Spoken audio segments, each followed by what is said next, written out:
Welcome to Interviews Down Under, Plastic EP from Australia, everyone else there from the US. How are you, Judith and Spencer? Spencer, do our introduction to our special guests. Yeah, this is going to be a little bit of an introduction, and I want to start off by saying Judith and I in the past have done two major tribute interviews. One was with Sylvia Reed about Lou Reed, and the second one was on Seymour Stein, who was inducted in the Rock Hall and founder of the Rock Hall. And those two interviews are in the Rock Hall archives, by the way. And now this is the third of that series. And today we have a special one on a Bon Jovi Forever tribute, which recently a book has come out called Bon Jovi Forever, which Judith and I are in, and also Mark Weiss, who's our guest here tonight. And it's a very incredible compilative history of Bon Jovi, John and Bon Jovi, from beginning to right now. It's a beautiful book with a lot of archival stuff, photographs, all about the tours, their whole life, Bon Jovi's life from beginning to right now. And I suggest you get it for any Bon Jovi fan. And I want to introduce also right now the co-host, Plastic EP, our partner in rock, who has interviewed the very famous in music, and Judith Salivas, my co-partner, and myself. And we're in the Rock Hall Archive Collection, nominated for the National Design Award in the Rock Hall Archives, MoMA Collection, et cetera, museum shows, and designed for 26 Rock Hall uh, inductees, including Bon Jovi, which we'll talk about. I want to get right now into our special guests. We have Mark Weiss, who's a legendary, famous rock photographer, and he's in the book, and he worked on Slippery When Wet, which we'll talk about later, and also the author of a great photographic book of his work, The Decade That Rocked, that everybody should get. Our other guest is the one and only famous music. I call him the famous musicologist, Anthony Decurtis. Famous Rolling Stone editor, has been on the Rock Hall Committee, author of the New York Times bestseller, Life of Clive Davis, and also Lou Reed, A Life, which Judith and I are in, and it's such a great biography of Lou, probably the best ever written. And he's been interviewed on many, many music doc shows. I think we'll start off with Judith and I, because we designed the first album cover. We'll talk about that. We designed Bon Jovi's first album cover, co-designed his first logo, and also did the 45 for Runaway, which was a smash, which catapulted the album. So I'll start with the story, and Judith will come in. Arthur Mann, music lawyer, called me up at my office, and he just signed Cinderella and Bon Jovi. And he asked me, do I and Judith want to design for Bon Jovi? And that's how it starts. And this was in 1984. And at that time, it was interesting. Arthur even asked me, he said, Spencer, what do you think of the name Bon Jovi? And I said, well, it's kind of like Van Halen. And ironically, John was into Van Halen. He would come up to the office and say, Spencer, did you see the Jump video? Everything was about Van Halen with him. And anyway, Judith could take this one because John came up to our office several times. The first time he came up with a cassette of Runaway. Tell the story, Judith. The story is, this is John was recording at his cousin's recording studio, Spencer, Power station. Power station. And we got the job to design his first album cover. So John was somebody that was all hands on. He wanted to be involved in everything. So he came the first time we met him, he came into our studio with the cassette. The cassette he had already recorded for the single Runaway. So he comes in, he says, okay, I want you guys to hear this.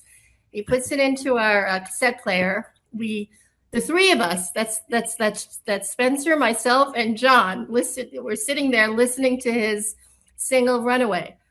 So the Runaway, it completes, it finishes, and we talk about, oh, it's great, we have some amazing ideas for you, John. And then John leaves, right? John leaves. So as soon as he leaves, I walk over to Spencer and I say, Spencer, this guy is going to sell 1 million, maybe even more.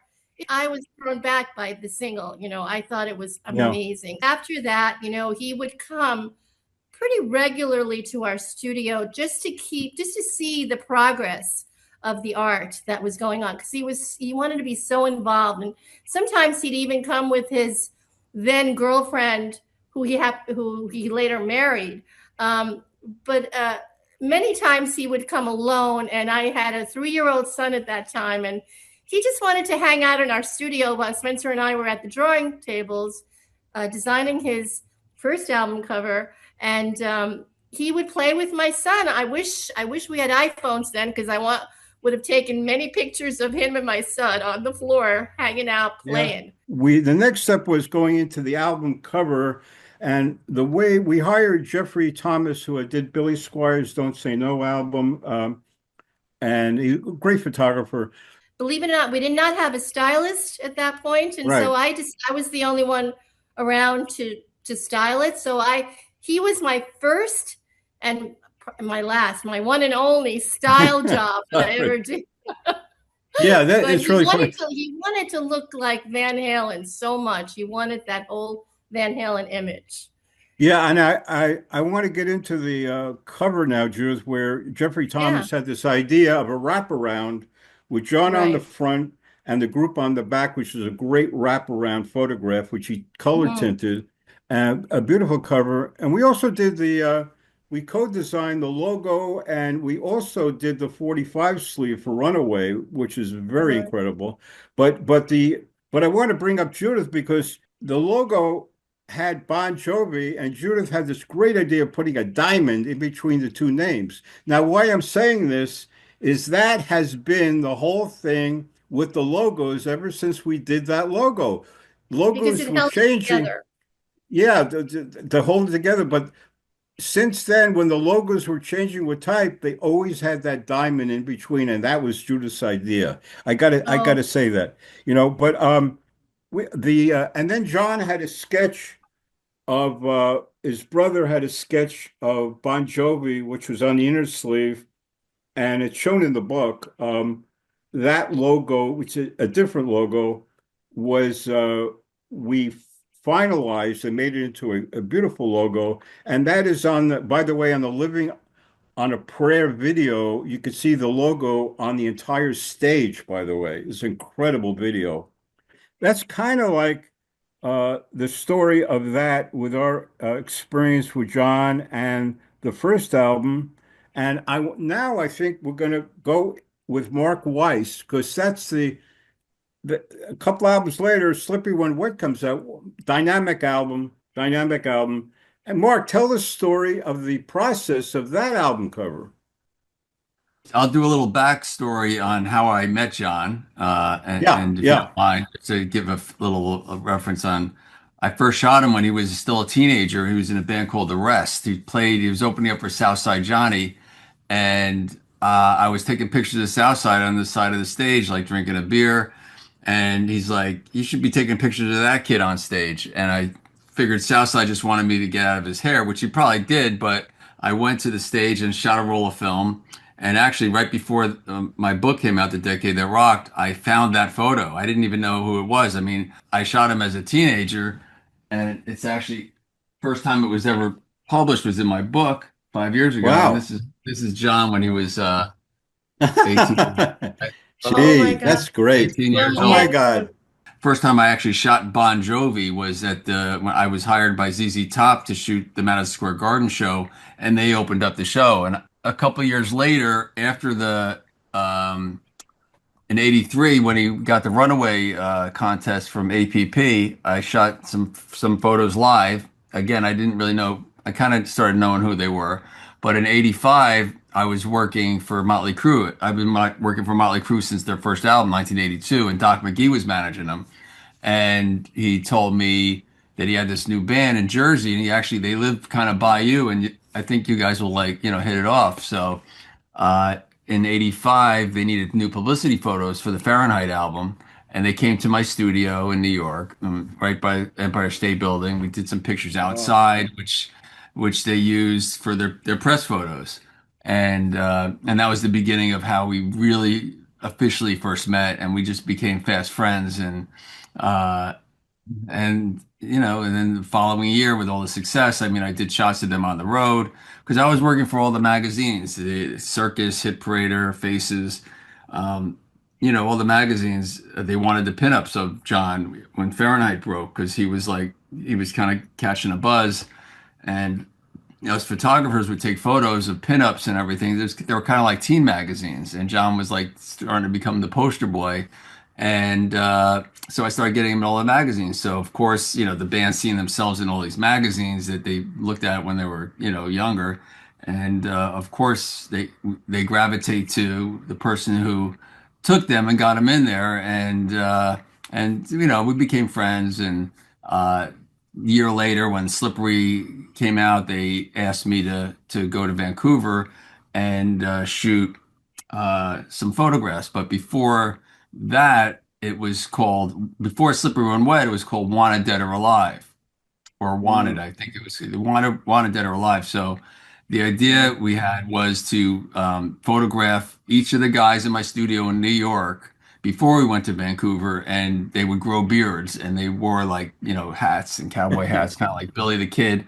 And they were going to be like, we're going to make this wanted poster, which is what I did. I made this wanted poster. We like, frayed the edges and everything, and it was kind of done, and it was, very cool. But then they got a change of heart, and they were like, well, I think we want to have the band without the beards and that. So I said, well, why don't we, this is why they were recording in Vancouver. So I said, why don't I come to Vancouver? I have this Wanted Dead or Alive poster. I'll find like a getaway or some place that looked like the band would like, hide away as the Bon Jovi gang, and we'll have that in the background, but in the foreground would be clean shaven, looking good, kind of, hair is looking good, like rock stars. And so we did that. We did that for big long shoot, and so that was done. Maybe 2 weeks later, I was told like that idea was scrapped. The Wanted Dead or Alive. Wow.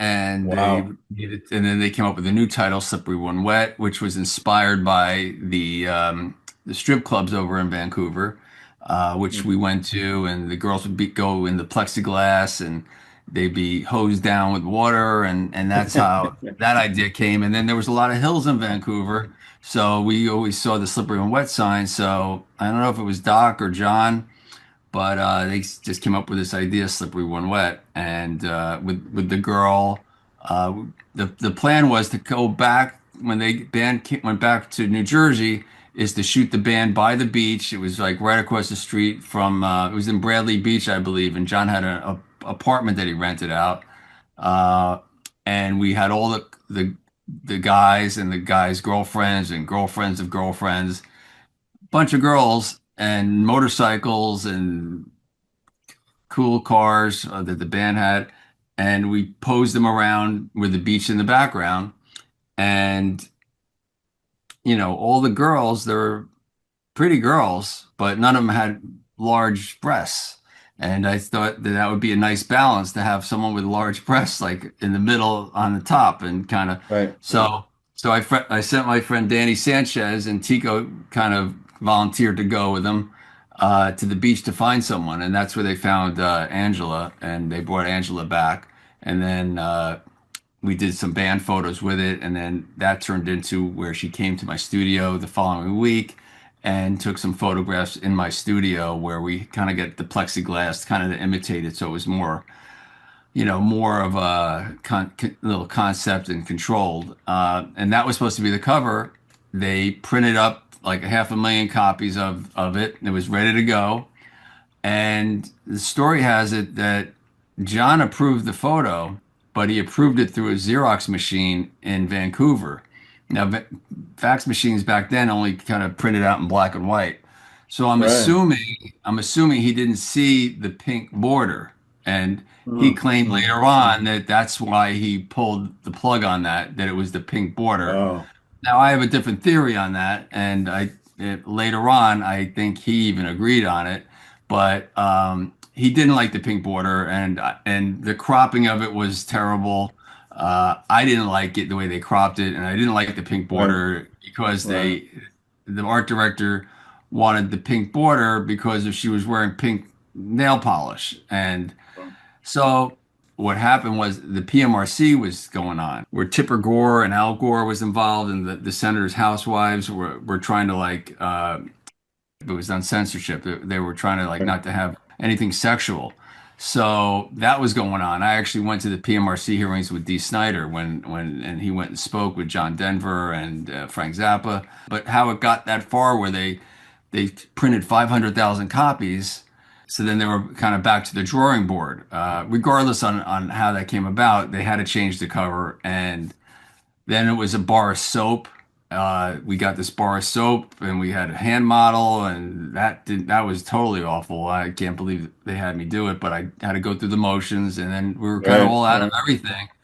And then a day before it was due, like John's like, called me up. He's like, Mark, we got to come up with something. What are we gonna do? I said, I don't know, man. Just I'm here in my studio. Just let me know what you want me to do, and I'll do it. And he called me up again. He's like, I'm coming over, just me. Get me a plastic bag, like a hefty bag, and I was like, all right, I got one. I just went to the garbage area and I got a hefty bag, and I hung it up. He wanted me to hang it up, and he said, let's spray some water on it. So I got some water and I got some like put some oil in there so there's some droplets coming down, and he just wrote slippery when wet one time, and I took a Polaroid, like you do back then, and Yeah. I'm waiting for it, and he's like, that's it, just send that to the record company, and I'll see you later. And he took off, and I pulled it, and I shot a bunch of film of just this, different droplets. I mean, he put his John Hancock on it, sort of say. And that was it. It turned it into the record company, and it's one of the biggest selling records of the '80s. Anthony, wonderful to have you on, and I'm so glad. Tell us about your experiences in the life of Bon Jovi, your own experiences. Yeah, I mean, I haven't really, I interviewed John one time over the phone, and interviewed Richie Sambora one time, and I remember I was talking to, I mean, John was very polite. Uh, Hmm. he seemed, to be blunt, I guess, very concerned with being taken seriously, and Hmm. Richie Sambora was, sort of more relaxed. I guess he was kind of already maybe eyeing his exit. And I remember asking, Richie Sambora, well, I said, you guys tour all the time. You go out, you play these hits. Like what is that like? Night after night, you're playing these songs, and I just sort of wanted to see what he would say. I said, do you ever get tired of it? And he goes, Anthony, do you ever get tired of getting laid? Which was really a perfect response, like we go out, we play these songs, people go insane, what's the problem? Um, I guess I've always been a little bit intrigued by Bon Jovi. I mean, he kind of started off in this kind of glam metal phase, which for the most part, it didn't interest me that much. But, then later on, I think he kind of really, kind of developed as a songwriter, developed as a performer. I think I think he's at a point now where, everybody's waiting to see what they do. I think Yeah. He's when I sort of said, that idea of wanting to be taken seriously, I think he's kind of got that now. And, people are paying attention to him. And, obviously that beautiful book that Genesis did, I mean, those are, there's really only, there aren't that many artists that get that kind of treatment, the kind of, smart documentaries that are pretty candid, actually. And, obviously he had his problems with his throat, which, everyone's delighted that he's overcome that. And the band's going out on the road again. So, I think it's been a really long, interesting and, sort of intricate journey for him, so, I think, it's been a fascinating career. Yeah. Anthony, I want to mention something I always am flabbergasted with. He never had any bad publicity. To me, it was like he was a lead singer and all of them went crazy, like Axl Rose and all that stuff. Yeah. But he didn't have bad publicity, very dedicated to his work. I love this whole ambiance. He really didn't have any bad publicity, right, Anthony? I mean, he really was a good guy. Yeah, and I think he also, he wasn't somebody who wanted to, I don't think he particularly felt he had anything to prove in the way that, maybe the Guns N' Roses guys did for a while, or, any of those bands that were constantly, creating a quote unquote scandal. Look, Right. Bon Jovi lived the life, when he was out there, he was doing it, but there was nothing that, he wasn't interested in. He was interested in his career. I think he was somebody who was serious about being a musician and being in a band and wanting that to be his life. I mean, he's talked about, like when other people have left the band, he's talked about like, look, I'm a workaholic. Not everybody can really deal with that, but like I want to do this day in, day out. It's what I think about. It's what I want to do. And, not everybody can withstand that. And I think I think that's the way he kind of lived his life, like this is what I'm going after and I'm going after it. I don't know if you've seen the video on YouTube. There's a guy sitting in a park. He's like a journalist, and people just walk past, and he doesn't know who it is. And he said, "How are you?" Bon Jovi was walking past, and he said, "Have you got time just to sit down to have a cup of tea?" And he did. And he asked him what he did, and he said he's a musician. Asked him a few questions, and that's on YouTube. That's fascinating. Completely. Yeah. You got the story of John going up to the girl on the bridge who was going to throw herself off the bridge and talking her off the bridge. Like, right. Almost anybody else at that level of fame would have been, like, look, I wish her well, but like I'm not getting involved in this.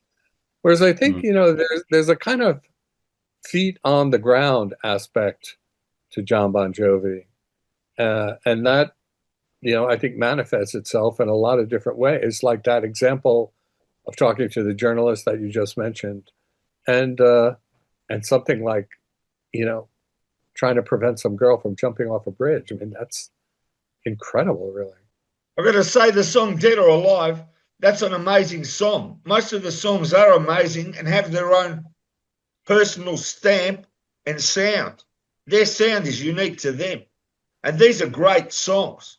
There's actually a tribute band here in Melbourne, and they're Bon Jovi freaks. They do Bon Jovi, and they're just like, it's taken over their lives. I'm that dead serious about it. That was their era of as they were coming up through the songs. Yeah, look, I mean, I think his songs, in their own way, they're about, it's my life, that idea, you gotta grab it, you gotta claim it, you gotta live it. And, there's nothing that's really kind of smug or arrogant about it. It's more encouraging. I think it's encouraging to people. I think that's a lot of what people like about his music. I think they feel kind of uplifted by it. And, I should say, I mean, even as I was saying, that his complete devotion to music, he's done a lot of acting. He's obviously owned football teams. There's various other things that he's gotten involved in a pretty serious way. But, he also manages himself. You know, that's not an easy trick to pull off.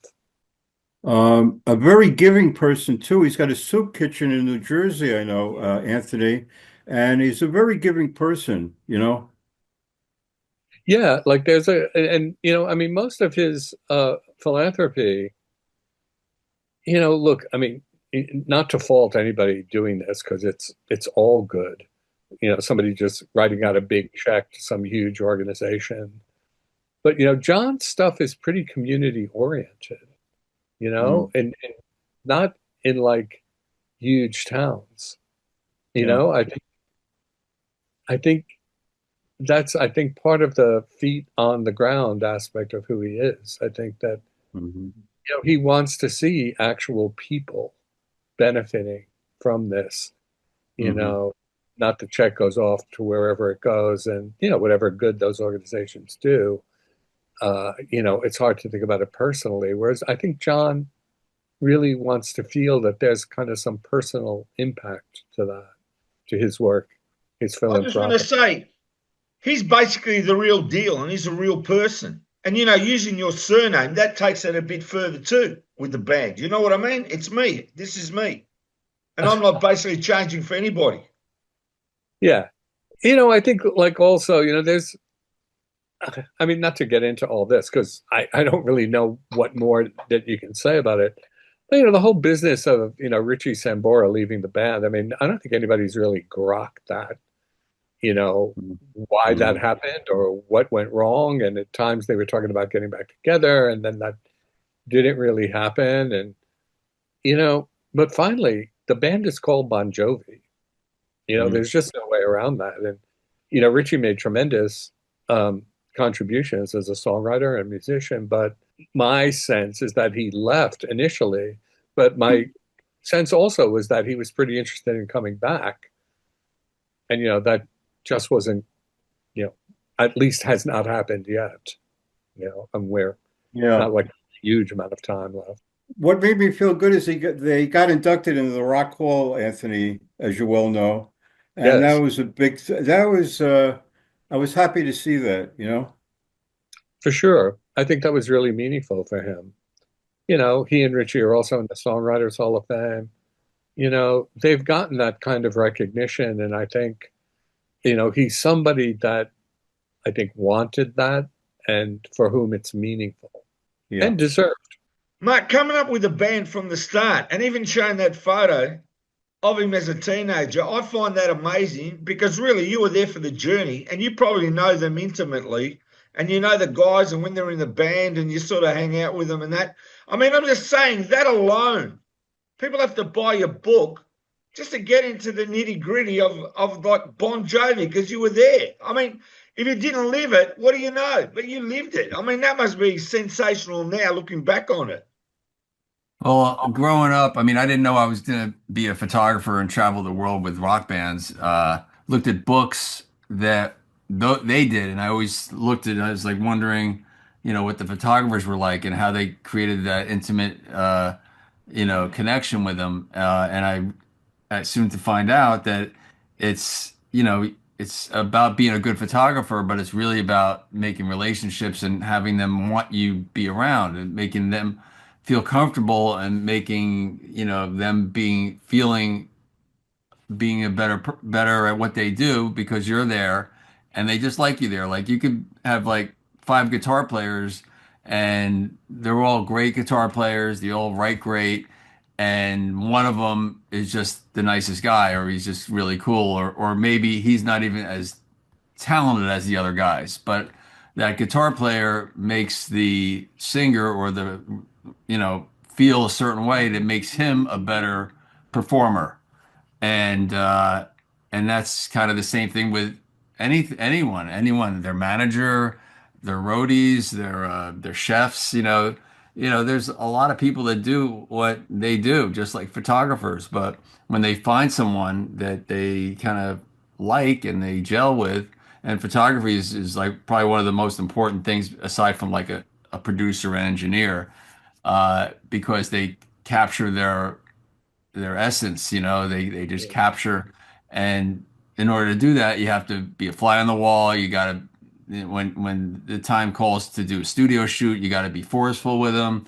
I did everything, and I lived with them. I traveled with them from the Fahrenheit, on the tour buses, on the planes, went to Japan a couple times with them, went to the Moscow Peace Festival with, John, when I shot for a spread for Rolling Stone when they first went over there in the dead of winter before the festival. So whenever there was something important, like Farm Aid, I went there, and that was when they were still like they didn't even break slippery when wet. John wanted pictures of him and John Cougar and Willie Nelson and Chris Christopherson and all these people, and he wanted me to make sure I got those pictures. That was my job at that event, to get him over, and I did that. We got pictures with all those stars, and and so that's what I did through the decades, and it was a lot of fun. I started when Blaze of Glory came out. He had me document all the rehearsals and the recordings. Like when Little Richard was there, Elton John. I was there videotaping, taking photographs, and eventually Wayne Isham did a bunch of videos on the big mountain in Utah, and I flew up there in a helicopter and like with everyone else, and I kind of got the image that was used for the back cover with the rainbow in the background. So just having that relationship and continuing and getting the images, and it's just very important to connect. Hold up your book and tell everyone the links and where they can buy it. Oh, it's The Decade That Rocked. We have Guns N' Roses on the cover, but there is a lot of Bon Jovi in here. It's got Motley Crue, it's got Guns N' Roses, it's got all the 80s bands. Beautiful book, Mark. Beautiful book. Oh, thank you. Just tell everyone where they can buy it, the links. Okay. Well, this is The Decade That Rocked, and you can get it on markweiss.com, and I'll sign it if you want me to.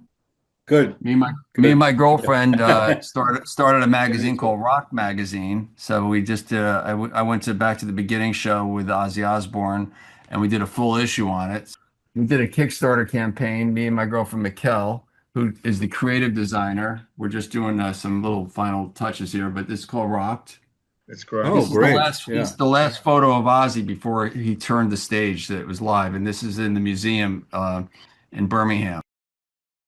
Rock Magazine, rockmag.com. We're doing a bunch of special issues. So, Mark, the magazine, when does it come out? Does it come out monthly, or does it come out when does it come out? You know what I'm saying? Well, the magazine, we put out 4 issues this past year, and we hope to put out 4 more. We might do a special issue on different things like the Moscow Peace Festival. We did Doc McGee did a documentary, so I might do like a special issue just on that. They interviewed me for that as well. We may do a Slippery When Wet magazine, with my photographs. Right. My book, The Decade That Rock, took me 5 years to make. The magazines with my girlfriend, we're in the same office.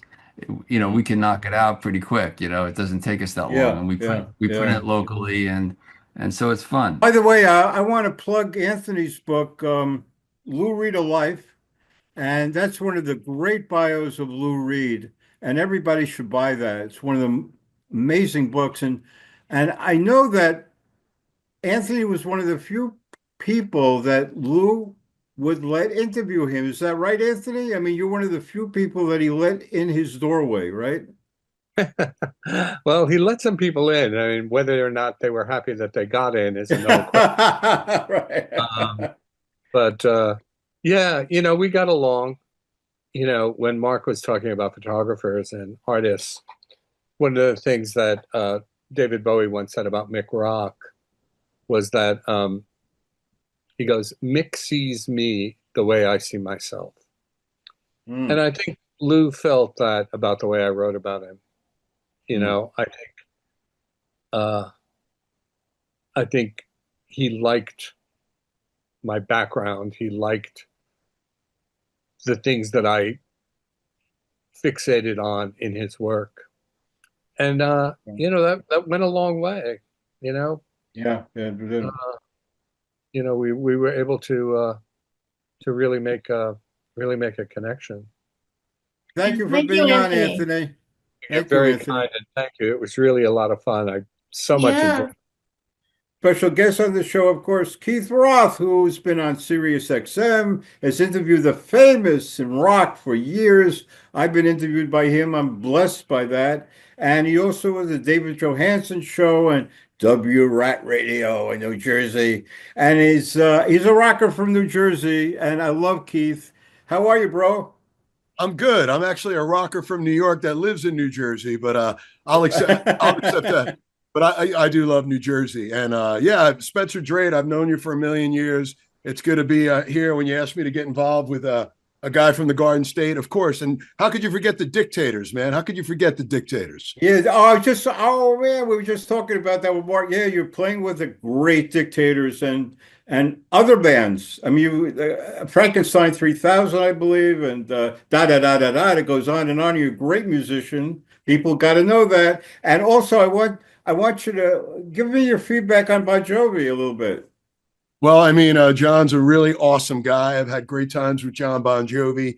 John, I met. We used to be managed by TBJ, John Bon Jovi's brother Tony, and John gave us some opening slots for him back in 1995, which was amazing for a bunch of punk rock kids from New Jersey at that point. So we played like Jones Beach and Camden and the New York State Fair with them, and we showcased. But yeah, we did some showcasing for the major corporations, and John would come down to our studio and give us some advice about how to deal with major record companies. So, and he also gave us his studio one time because one studio really? We were checked. Yeah, he was on tour, and we were set to record at a studio, and something happened where I think some big rock band came in there and needed it, and we got booted out, and John found out and let us go into his home and record a demo that we needed to do. Oh, great. That's a great story. So that's nothing but love for John and the family. So, and that as a musician, and then, doing radio, I've done some stuff with him in Miami, at the Faena Theater when they did that thing for Sirius XM. So and Dave, some of the guys in the band I love, Dave Bryan's an old friend. So, that's my Bon Jovi thing. That's a good one. That is good. I love you, Keith. I'm so glad you're on, and it's a big thing with you being on. And I know you're very close with Mark. And yeah, Mark's one of my, Mark's my dude. Very cool. But me and Mark go way back. Back to the days of Close Encounters 40 years ago, when when guys like Zakk Wylde were playing in the club, and wow.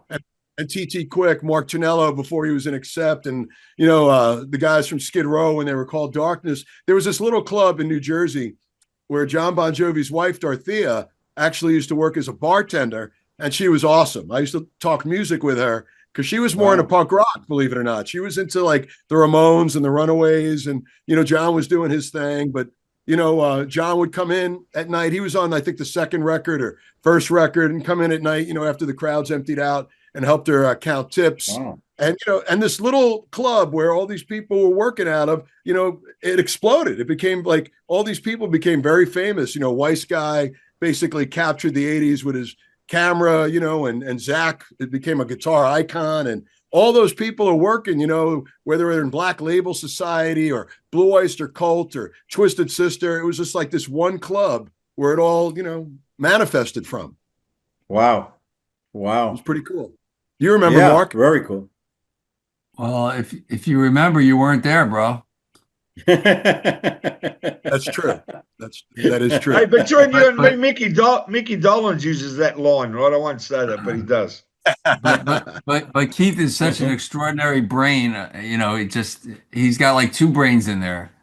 It's a gift and it's a curse in the same breath, because I don't know how I remember all this stuff, but it's it's amazing that it's awesome that everybody's still doing it, man. Everybody's out there. It's good to see you, Spencer, still doing the great, and Judith. You guys have been like the dynamic duo for graphic design. I can't believe you've been around, Keith. I can't believe you've been around that long, because you look like you're like 20 years old. I mean, I can't believe it. You look so young. Your voice is just so unique and incredible. I mean, no wonder of course you're a successful DJ. You have the best voice. I could listen to you for hours. You could just talk and talk with the voice. Keith, can you give a plug to any links or everything you got now? Might as well take advantage of that. If you've got any links, just tell everyone out there about it, Keith. Well, I mean, I'm kind of anti-social media, but I'm on Facebook, and the Dictators, of course, are on Facebook and Instagram, and obviously all the stuff with Sirius XM, and then my solo record came out, which I've been really promoting for the last 6-7 months. Mark Weiss, of course, did the photos, and we got a bunch of shows. It's called The Law of Diminished Returns. And you just got to Google that, Keith Roth, The Law of Diminished Returns. It's streaming everywhere. If you want to check out the vinyl, or you got to send me a copy, Keith. You got to send me a copy, man. There it is, right here. There it is. All right, there we go. And there's my God, it looks like a Jimi Hendrix cover. It looks like an old Jimi Hendrix cover. It's great. Well, listen, I've been fans of you guys forever. I mean, from the Road to Ruin record. I mean, the Talking Heads.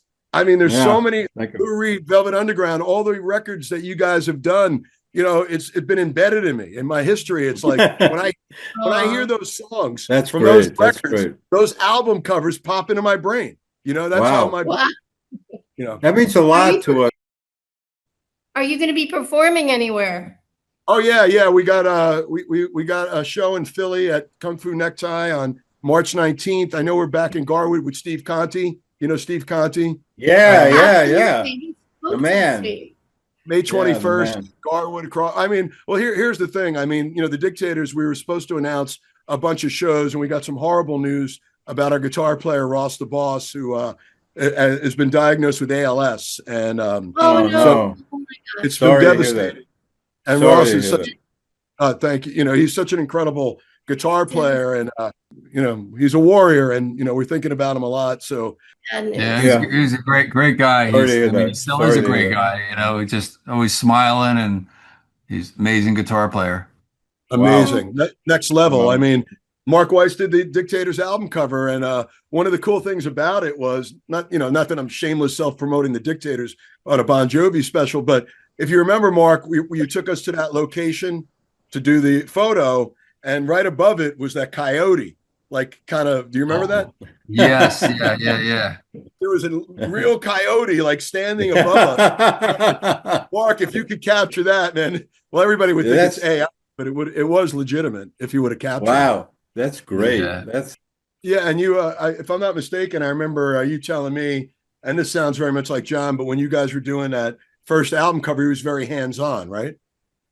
Yeah, but we really, he wanted to look at it, but we really did it ourselves, to be honest with you. I mean, our creation, what we did, Judith and I, he looked over, but didn't say anything. In other words, he really didn't say, change this, change that, change that. Never. He really, really respected our work, and that's very important, Keith. And he was always we had a good time with him. We had a good relationship with him. Well, you know what he was he wanted to be present. He didn't direct us in any way, but he knew we were working on his first cover. So he was really excited about that. And he just wanted to be there, so he came to visit us in the studio pretty often. Sometimes, most of the times he came alone, but a couple of times he actually brought his girlfriend, who then, ultimately became his wife. Right. But he was just such a good guy, sweet, and never had anything bad to say. Just, it was like the vibe of being there. I'm there while my, for his first, I guess it was his first baby, so to speak, is being created. We want to thank everybody that has been our guests today with the Super Rock Creme de la Creme: Keith Roth, Mark Weiss, Anthony Decurtis, of course, our partner, Plastic EP, and me and Judith. We love you all, And thank you for being on. And this was a great show about Bon Jovi.